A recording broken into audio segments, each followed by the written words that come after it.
Torque is all about Newton's third law of physics. For every action has an equal and positive reaction. When you're using a hand clicker wrench, such as this, you're the reaction point. When you're using one of our tools, we have what we call a reaction bar or reaction cup. This is the nut that you're either tightening or loosening. This is the reaction cup against the adjacent nut. We've got this spaced so you can work on the mains, you can work on the heads, you can work on a CAT engine, you can work on a Mac engine, you can work on an international engine by changing sockets and using the same reaction bar.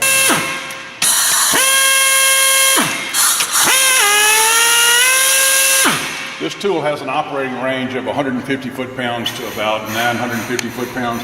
You can use it just as well for breaking out as you can for setting torque. And it'll fit on the mains and on the heads without any obstructions. So what we're doing here, we put it on here. We're gonna loosen it first.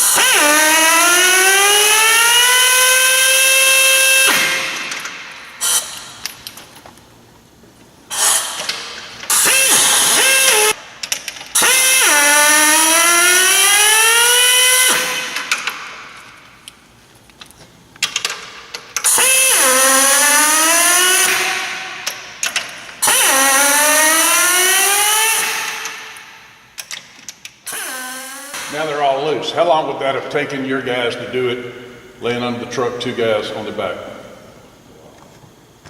Quite a bit longer than it took me. You hear it's got a high pitch to it. It's under 80 decibels. If you got a couple of these guns running, noise becomes a factor. We can put varying size mufflers on them that will stifle some of the noise. What does it affect?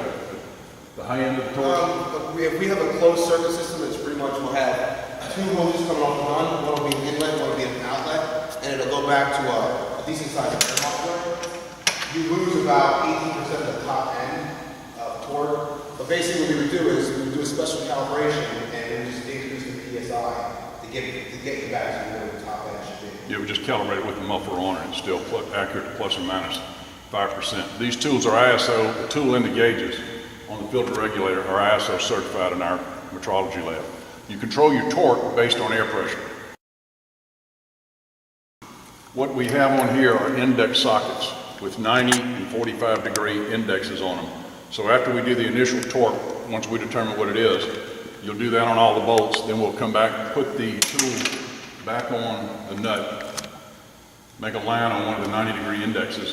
When it goes around two indexes, you hit your 180 degrees. To set torque with the gun running but off the nut,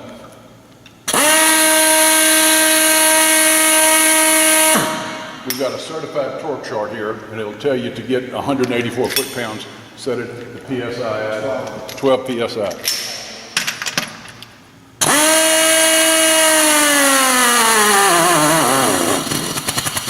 That's 184 foot-pounds.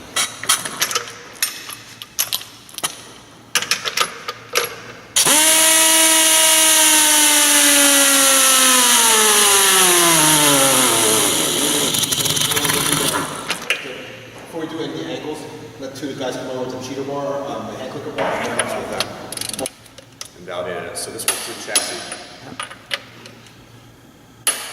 Yeah. No. Who's there? Now we're going to do our 90 degree turn. So we take the ink pen and just find a 90 degree mark on the socket right there.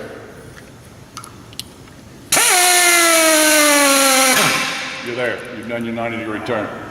For the sake of expediency, we're going to do the second 90 degree turn.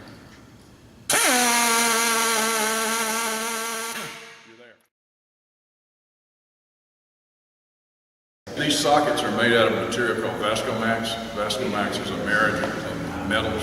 It's 15% stronger, 30% harder than carbon steel. These will never break. This is a standard socket. And as you see, when you put it on there, you've got a little wiggle wobble. That's what we're trying to prevent.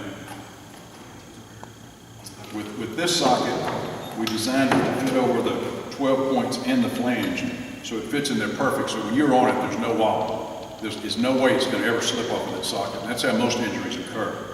We cut it down in height so that you can get it under the firewall when you're doing the head bolts. Jeff's done it on all the bolts. It fits. You don't have a height restriction on the mains, but we still do. We want to get it as close on that nut as we possibly can, so it's not going to slip off.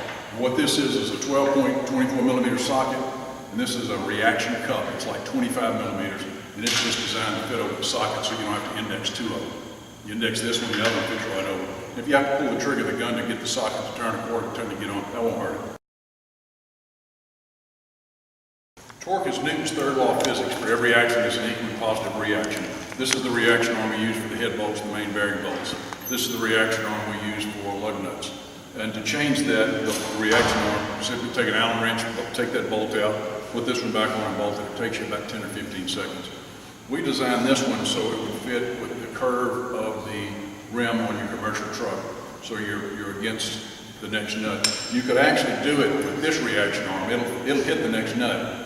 But we discovered if the mechanic puts the tool in reverse and not forward, and it swings back around, it'll chew up an aluminum rim before he can get his finger off the gun. So this is the safest way to do it. This would be for lug nuts. This would be for leaf spring bolt joints, and for doing the flywheel bolts if you elect to do it like that. We had a customer tell us that they did a study, and we asked them to share it with us, and they won't. They said it's an internal document, and they'd have to release safety figures to back it up. They don't want to do that, but they said from a ergonomic standpoint, it pays for itself in 34 days. From a warranty standpoint, it'll pay for itself with time savings in like 19 days. From a safety standpoint, the tool pays for itself the first day you use it. This is a filter regulator lubricator. This filters the inbound air. You put about a drop of oil a minute on the vanes of the air motor, and you control torque based on air. Pull the trigger. When the gun stalls, it's done. Don't hit it again. Okay.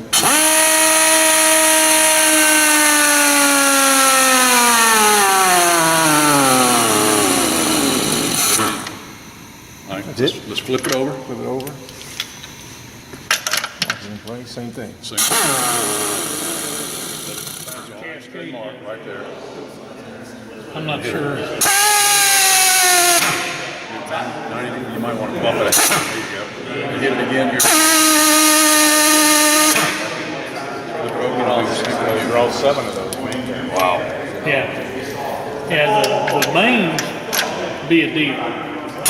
Still would like to have something that could get the head.